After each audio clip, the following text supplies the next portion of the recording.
Hello, everybody. It's Saturday, the 18th of October, 2025.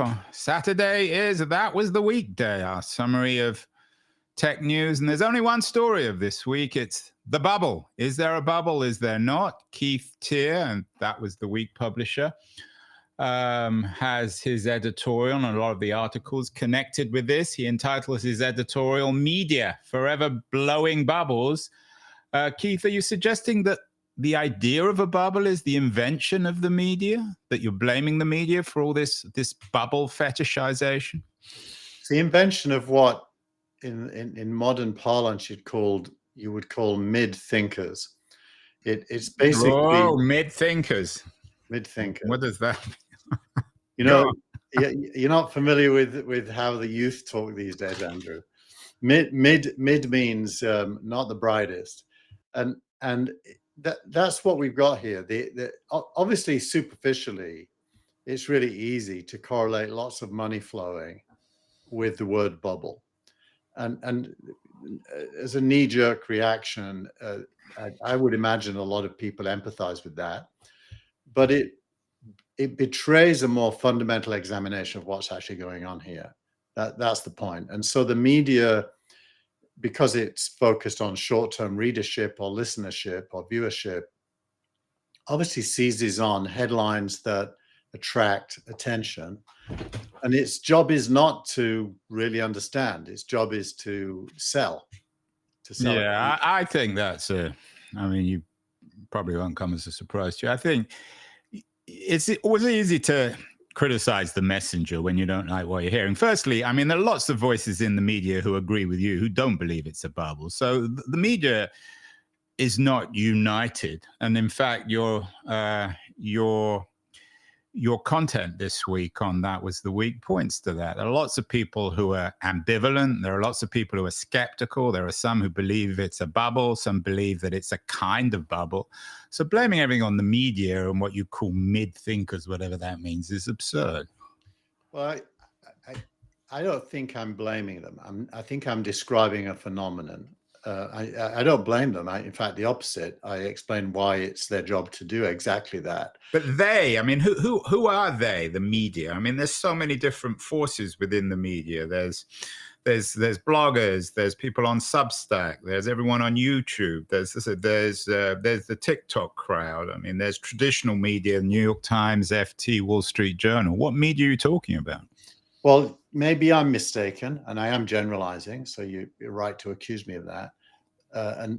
But as I think about what I saw last week, even though you're right that as the newsletter shows, I created a whole section called Bubble ? Because there was so much of it. I was pinging you every minute of the day, I think, this week. You and I have had a back channel conversation or debate about it over the last week. So this is dominating. I mean, you're right on this, that it is indeed dominating media, but that's what people want to read about, and it's important as well. I mean, yeah, but I mean, what I tried to do is use that as a canvas to actually talk about the real issue. And I start by making a point. I don't know if you'd agree with this point, but I make the point that all progress since the Industrial Revolution and even before comes from speculation investing in scientific breakthroughs.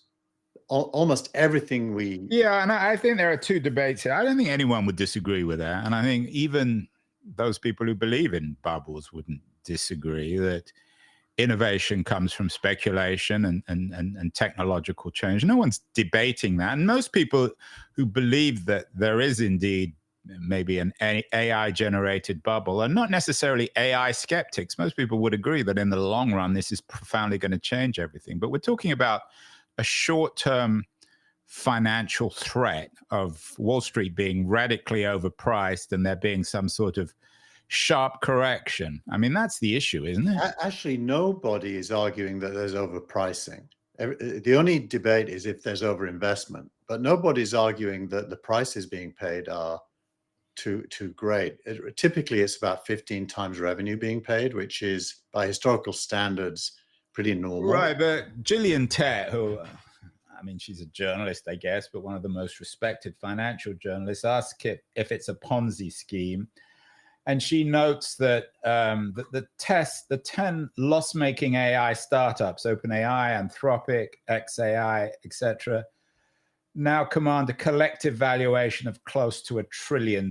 So, I mean, that is a credible question to ask about whether these startups are overpriced.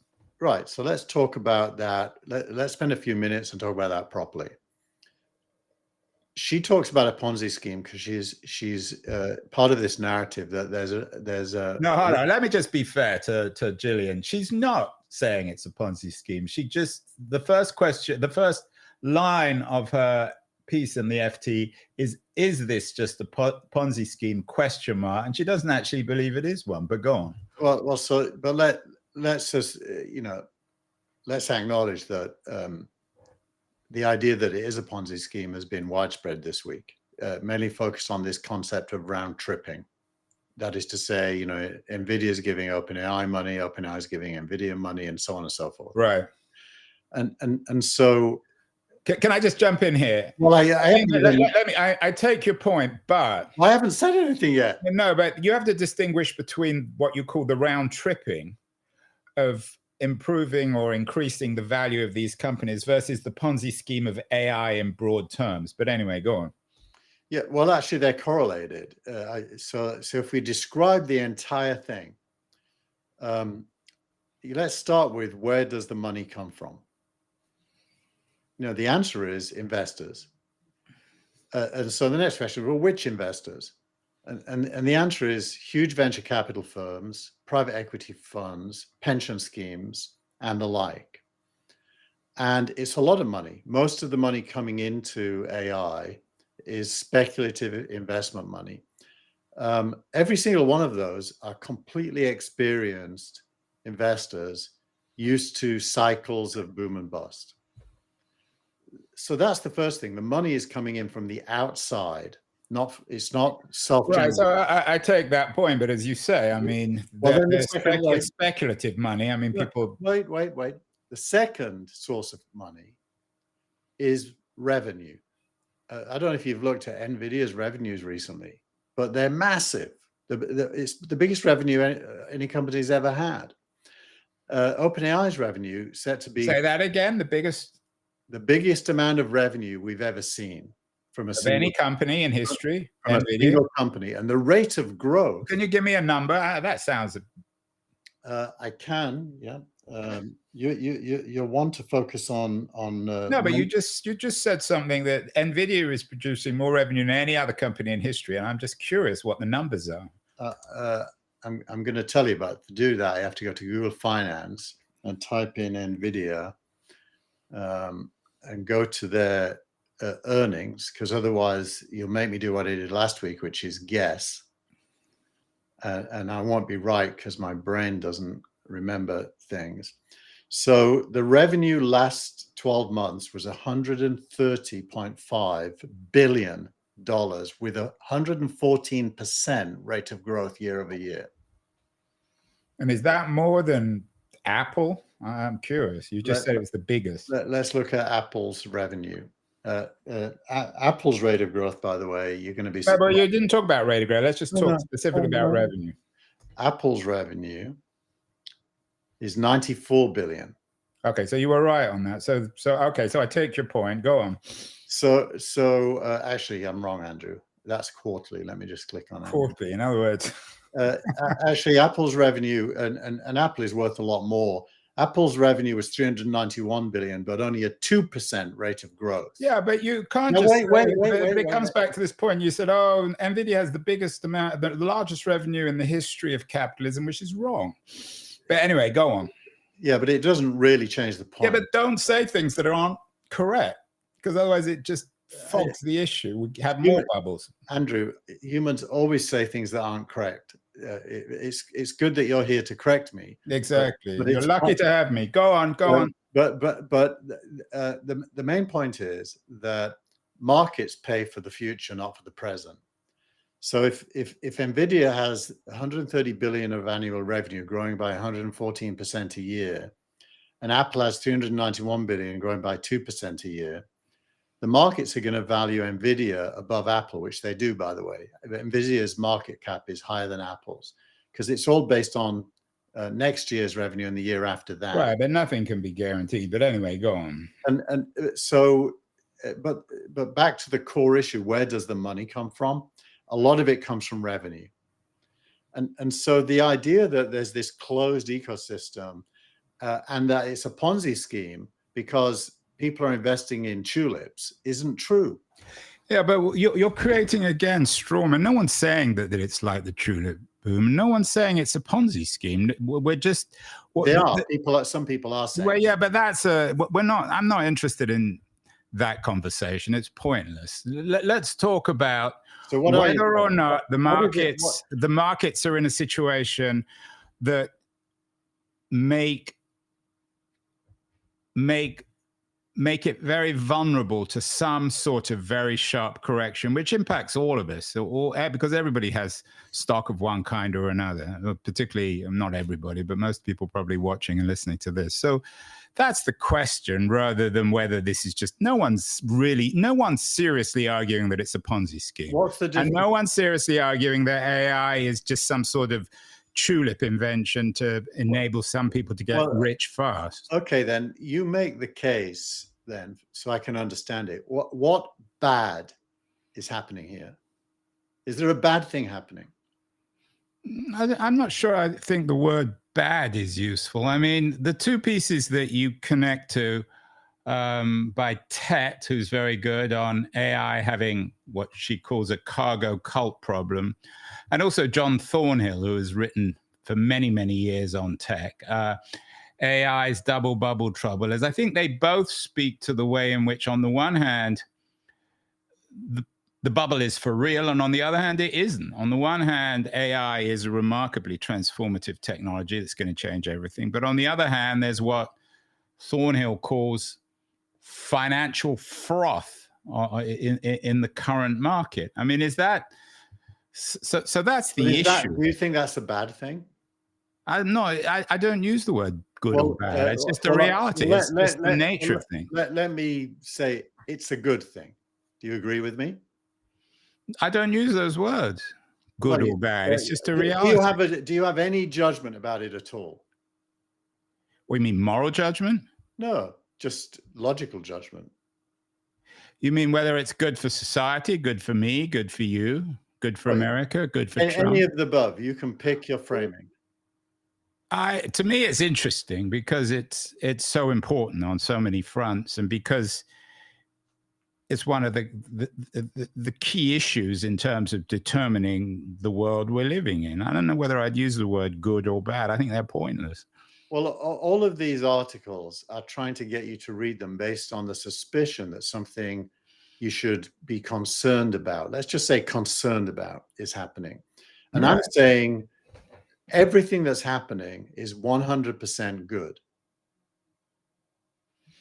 Yeah, well, I mean, that's just... I mean, I don't know what to make of that 100% good. I mean, it's because you're a teleologist and you believe in some sort of... Tet has her cargo cult problem. You have a progress cult problem, and you believe that technology is leading the world to a better place, and that anything that in any way interferes with that is a bad thing. I don't have such a sort of simplistic notion of history.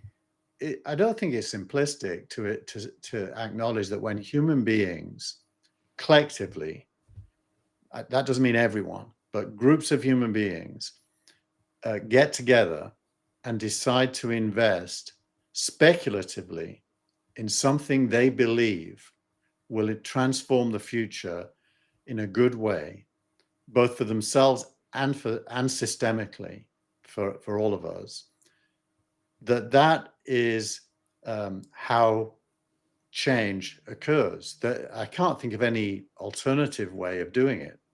So, yeah, it's a macro view. I mean, I wouldn't necessarily disagree with that. I think change is a good thing. Let's though try and drill down a little bit more concretely. You have an interesting piece from Scott Galloway, who's one of the most popular professors of economics. He asks, how does the end begin? And he notes one of the most important realities, that this boom or this froth, whatever you want to call it, this bubble, is being driven by large tech companies, by about 10 of them. Is that fair? Do you agree with Galloway? Yeah, there's a massive concentration of wealth, which I think is probably a precondition for this scale of change. There's a massive concentration of wealth in the hands of a small number of both companies and investors, driving a belief that we're on the cusp of life-changing developments. Right, although I'm not sure. I mean, there are two things when it comes to, on the one hand, you've got these private companies, where the money's coming from big VCs or big investors. And on the other hand, you have public companies like Apple and Google who are driving it. So anyone can buy Google shares. And I think everyone's in agreement with that. I mean, that's just the reality, for better or worse. It's large companies and indeed large startups, a handful of startups like OpenAI and Anthropic that are driving all this. Now, and in a way, thank God they exist. Well, you keep on coming back to this morality issue. Let's try and get beyond that. Not morality, it's functional. It's functional. It couldn't happen. I mean, it's the reality, for better or worse. So Noah Smith, you also have a link to, is always very smart. He makes the point that America's future could hinge on whether AI slightly disappoints. Mm-hmm. And I think it's a really important point that he makes, that the future of Trump's America, or the Trump administration, is really dependent on AI. It's ironic because Trump hasn't always been that friendly to tech, although he seems, like on so many other fronts, to be ambivalent. But increasingly, it seems to me, and this is the point that Smith, I think, is making, which is really interesting, is that the health of America and the health of the AI economy, the bubble, the froth, whatever you want to call it, the innovation, is the same thing. Is that fair? Do you agree with that?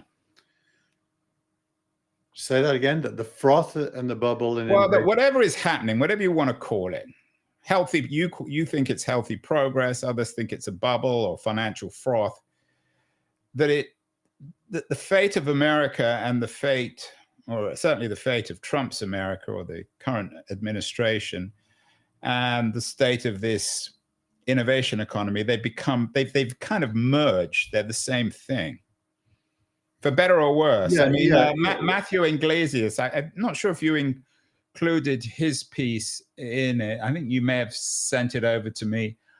He makes the point that the AI boom is propping up the whole economy. Now, he's not making a value judgment. He's just simply stating a fact. It's the same point that Scott Galloway is making. Yeah. So my version of that point is that most of the growth in GDP this year is accounted for by AI, which I think is what is in that second article. I can't remember the percentage, but it was quite a big percentage of GDP growth accountable to AI.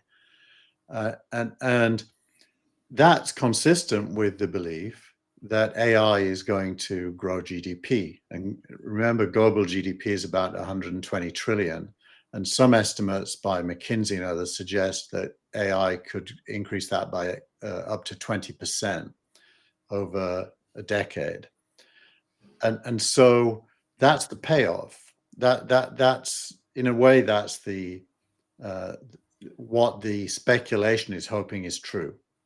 But I think the interesting thing about this is that, and I've made this point for a while, and I'm not the only person to be making it, but if, I don't know, say OpenAI really did have some sort of crisis, which it might do, it's likely. No, but if it couldn't raise money, if I don't know, if there was such a sharp correction in the markets that it was struggling to make money, or that some of its numbers were perhaps a little inflated.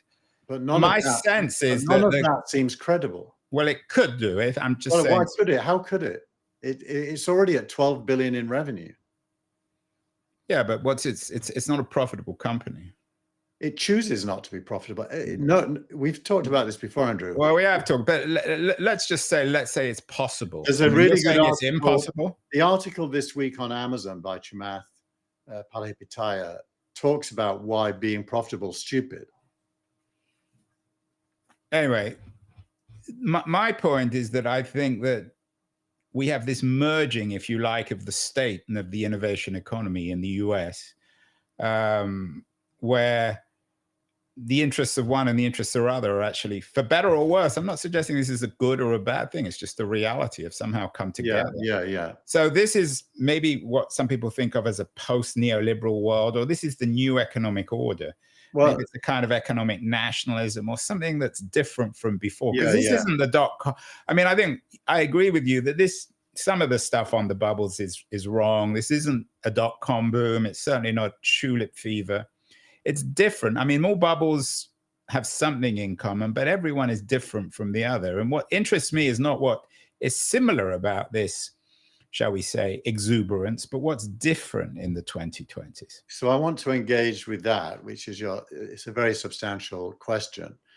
I mean, it's night and day between this administration and the previous one in terms of how the state thinks about tech. And we've talked and made fun of Lena Khan and so on during the Biden administration. Yeah, we've forgotten about her, your favorite graduate student, right? Exactly. But it is the case that since David Sachs was hired by the current administration to be the AI and crypto czar, the government's action in legislating in a way that is consistent with the growth of both AI and crypto means that there's more of a partnership between investors investing in AI and government than there's ever been. Right, and the partnership, some people might think that word is a euphemism, but anyway, go on. I mean, it's more than a partnership. It's a marriage rather than a partnership. From the point of view of unlocking change, from that narrow point of view, it certainly feels like a good thing. Now, you can get right into it with things like building a 1 gigawatt data center, which is what everybody wants to do. And certainly up until now in America, the regulatory regime would have meant it would take years to successfully get all the permits to do such a thing. And now they're waiving lots of regulations to allow it to be built here as fast as it could be built in, let's say, India. Or China. So certainly you called it possibly economic nationalism. I do think that there is a strong wave of economic nationalism everywhere in the world, driven by deglobalization, which is driven by China's growth and everyone's fear of that. Right. So this is perhaps the new reality. And coming back to this administration, I know one of the pieces you particularly didn't like, which you include in this week's newsletter, is by Jared Bernstein and Ryan Cummings, warning our stock market is looking like a bubble, which suggests that indeed it's bad news, all this over speculation. But you suggested, again, offline, that these two guys, Bernstein and Cummings, were not well educated. Is that a reflection of the Biden administration? Both men were quite prominent in the Biden administration. Is that the problem with people like Cummings and Bernstein and the AI czar, your graduate student friend, that they're not well educated? Well, I think they're not doing a very good job for the Democratic Party. Firstly, there's the facts. The stock market's PE ratio, that's price to earnings, is high by historical standard. It's about 15 times, if I recall rightly. And historically, 10 times is more normal. So it is slightly above. On the other hand, GDP is growing, and you're at the start of what everyone thinks is a boom. So it's not unreasonable that people will pay more for a. You're not answering my question. No. Are these guys uneducated? Is it a problem with people like Lena Khan and Bernstein that they're just badly educated? Yeah. Well, what I just said is the facts. They clearly don't know those facts. So they're badly educated. Well, how could they say the stock market looks like a bubble when the historical price to earnings ratio is not like a bubble? I know I have to get them on the show. And Gillian Tett makes this point, and I'm quoting her. I think her piece actually is the best piece of the week. AI has a cargo cult problem. The headline actually gives the wrong view. It's not that kind of piece. Maybe we can blame the headline writers at the FT. But she makes the point that, and I'm quoting her, it's possible that the only way American capitalism can ever amass the scale of investment needed to create this type of ambitious infrastructure is via such manias. So this is the argument that she's heard being made in the White House. And I wouldn't disagree. I mean, you and I think, would probably agree. I strongly agree with her, although I don't think it's a mania, so I wouldn't use that word. But the only way American, and not just American capitalism, any capitalism can make this kind of investment is by deciding to. Although I'm not sure if do you think they sit around I'm not sure about Trump, but his economic people, they sit around and think, this is what we want to do? It isn't Trump, because Trump isn't making the investment. It's actually a whole bunch of other people. I would strongly encourage everyone listening to watch a bunch of podcasts like BG2, which is Bill Gurley and Brad Gerstner, or the All In podcast, which has Chamath and David Sachs and Friedman, and the Harry Stebbings 20 VC, which has Rory from Scale VC and head of SASTA on. All of them are discussing how much should be invested, at what pace, with what pricing. It's fantastically thoughtful, and it's disparate groups who act independently, but at the end, they're all doing the same thing, which is diving into this new possibility.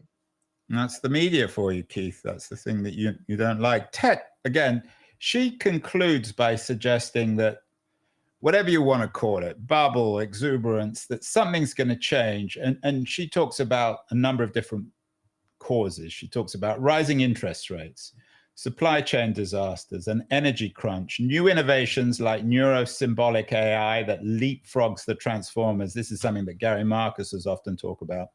Or just cheaper versions of existing AI like that from DeepSeek. Are any of these scenarios real, Keith? Leave it on the screen for a minute, and let's go through them one by one. Firstly, interest rates are falling. Yeah, but at the moment, well, all predictions are that because the labor market is not growing, that interest rates have to keep falling. It's one of the two Fed targets. And by the way, inflation is what appears to be under control. So so we've knocked that one off. Supply chain disasters. This morning. I don't know what that means, actually. Well, I'll give you one example. This morning it was announced that Tesla has ordered parts for 180,000 humanoid robots. And it previously ordered a doubling of its Grok data center.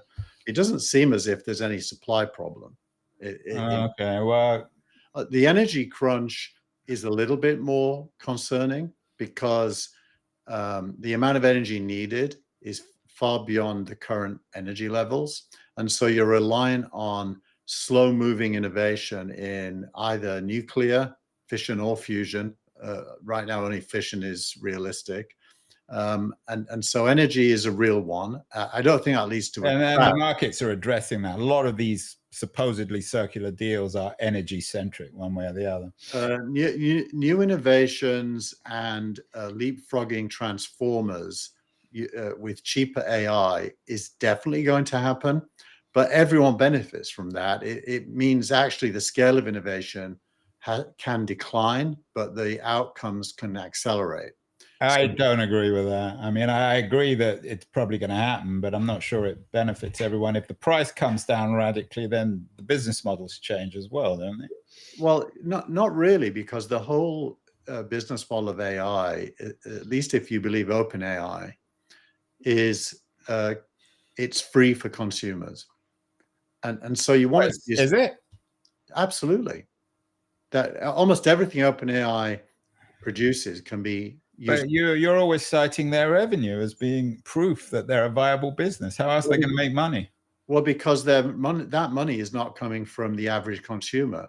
Like in my household, Jenny doesn't pay, my wife doesn't pay for OpenAI. I do. Why? Because I want access to the latest things to test them. And Okay. she's happy to use the free Okay. one. So basically, you're writing off all these scenarios. You're saying none of them are realistic. Well, there are, the energy one is real, and she's right about the declining costs. But declining costs per token, which is how you enumerate AI, it's how much is the cost of a single token. That's real, but the number of tokens consumed is rising even faster than the cost is lowering. So the total consumption is going up. And the revenues Yeah, I are. mean, my sense. So my sense is there could be some sort of black swan moment, a war, some sort of environmental catastrophe. So it's hard to tell. I mean, so you don't believe. So I want to move on, Keith. So for you, and you quote the famous West Ham Bubbles song, "I'm forever blowing bubbles, pretty bubbles in the air. They fly so high, they reach the sky, and like my dreams, they fade and die." You don't believe it's a bubble. You believe that this exuberance or this economic vitality, whatever you want to call it, is not only for real, but somehow inevitable. There's not even going to be a slight correction, you don't believe? Actually, I totally think there'll be corrections, lots. I just think the net result is systemic uplift. Yeah, but the net result is, it's like ultimate long term. Let's talk about the next year or two. When we're here in a The year's next year, time. I don't really care about the word bubble, to be honest, Andrew. I don't like Well, you're the one who introduced it. You put it in your title, Forever Blowing Bubbles of Media. And who encouraged me to do that? Don't blame me, blame the media. It's the media's fault. So I don't mind the word bubble. I just don't like it being used in a pejorative. Because I don't think it's a bad thing. I think it's an inevitable necessity to major change. Okay, but answer me. I know you, and you keep on repeating yourself on that. I take your point, but in the next, I don't know, in a year's time, nothing bad's going to happen for the next 2 years. Okay, well, we will see. Nothing bad is going to happen for the next 2 years. Bad meaning a sharp economic correction, a fall in the market. Completely the opposite. It's going to be a bull market.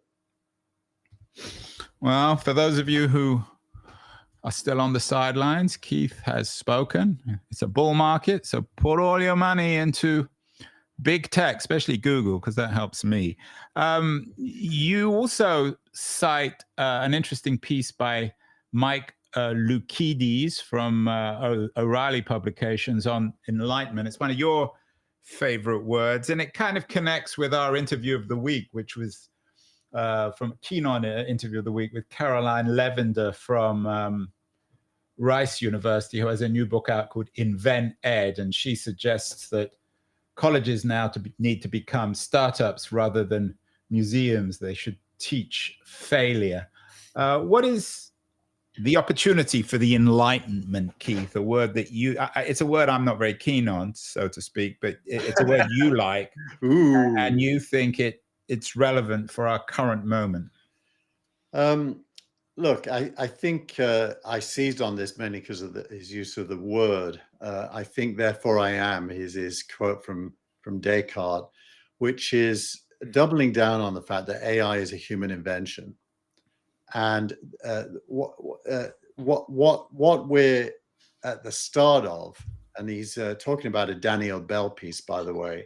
And Daniel Bell, who's a professor of history at Princeton, has been on the Keen on America show. So not talking about AI, but Bell apparently wrote a piece suggesting that AI is shedding Enlightenment values. So you're not alone in liking the idea of Enlightenment values, whatever they are. So what he's trying to do here is asking a question more than giving an answer, which is, if you have access to AI, what happens to human thinking? And he does that from the standpoint that human thinking ultimately is the key driver of everything. So there's no such thing as AI independent of human thinking. It's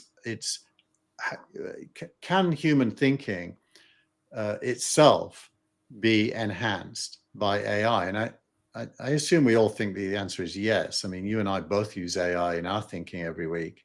Although I don't use the word enlightenment. I think it's a worthless word, but anyway. Well, it's tired. To use the wired term, tired. Yeah, I agree. I used Enlightenment in my subtitle this week, and I partly regret using it, but I can't think of a better way to talk about. While the next day, the subtitle is "While the Next Enlightenment is Being Built." And the next enlightenment really pertains to human efforts to improve human life. Yeah, that's a bit vague. Human efforts to improve human life. Write a 1,000-word essay on that. Maybe we'll have to get OpenAI to do that. Finally, post of the week, which I think kind of connects with everything we've been talking about. It's by one of your favorite venture capitalists. I can't pronounce. How do you pronounce his name, Keith? Roelof Botha. Roelof Botha, who says venture is not an asset class. Asset class is scale. Venture doesn't scale with more money. It's a bit technical, but it actually, I think, in a way, speaks to everything we've been talking about today. Yeah, well, so Roelof did an interview with Jack Altman, who is Sam Altman's brother.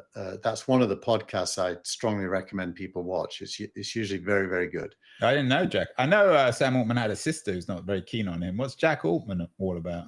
He's a venture capitalist himself. He runs his own venture fund. So Roelof here is saying that venture capital is a game of a small number of investors finding the big companies of the future and winning, whereas most investors can't do that. Therefore, venture capital is not an asset class because most venture capitalists. What does an asset class mean? An asset class is something where there's predictable outcomes over a long period of time, like the S&P 500. Whereas venture capital, he makes one, it's more like gambling, because unless you're in the small number of funds that win, you're going to lose your money or a lot of your money. So therefore, he's not quoted there, but he makes a subsequent comment, which is you'd be better off investing in an index, which of course was music to my ears because of Signal Rank. So what it comes down to is he's saying too much money is chasing the number of companies that can become the big winners. There's way more money than there are winning companies. Therefore, most of that money is going to be lost. And he's right, but that's normal. That's venture capital has always been like that. Yeah. So that's an important point. So, but is that the reason ultimately to believe that what's happening now isn't that unusual? It's just the nature of things. It's the nature of an economy where technology is changing dramatically and there's a lot of investment money. Yeah, I mean, if you look at the history of venture capital, as a whole, it makes money, but the number of funds inside it that make that money is the top 10%. So 90% of venture funds don't make money, or make only a tiny amount of money. And sometimes they back things that are fake, like, for example, the interactive TV boom of the 1990s, where all the money is fake. It's just speculatively wrong. It didn't pan out. Yeah. Other times they back things like the internet that does pan out, and mobile also panned out. And the question is AI more like interactive TV, or is it more like the internet and mobile? Well, we know the answer. No one's arguing it's like no one has ever made the argument that AI is like interactive TV. Right. Well, Gary Marcus does. No, he doesn't. I mean, to be fair to Gary Marcus, he still believes in AI, just doesn't believe in generative AI, or at least the generative AI that Sam Altman seems to be championing. But let's not make this about Gary. So have we accomplished anything in this conversation, Keith? Are we on the same page, do you think? Well, I think we're coming at it from different starting points, but I think we converge around, firstly, it's normal. Secondly, it's inevitable. Thirdly, some people... Well, I don't know if I'd say it was normal. I certainly wouldn't use that word, or inevitable. I don't think anything's inevitable. Okay, so I think it's normal and inevitable. You don't. What's inevitable? AI is inevitable, or this boom is inevitable? Speculation at the time of potential major changes is inevitable.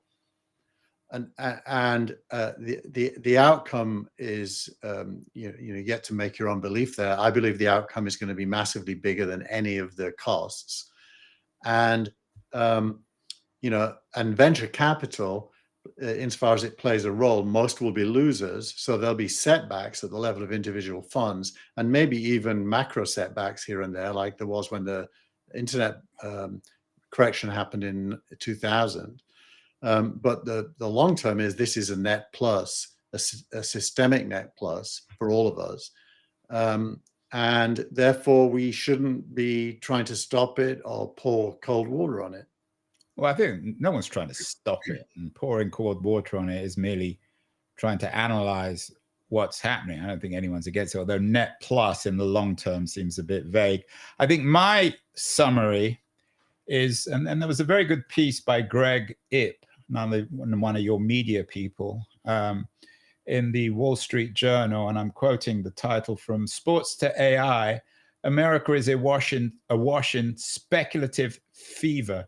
Washington is egging it on." And for me, that's the interesting thing about this. I try to avoid these words good and bad because I just think they're pointless and they're just confusing.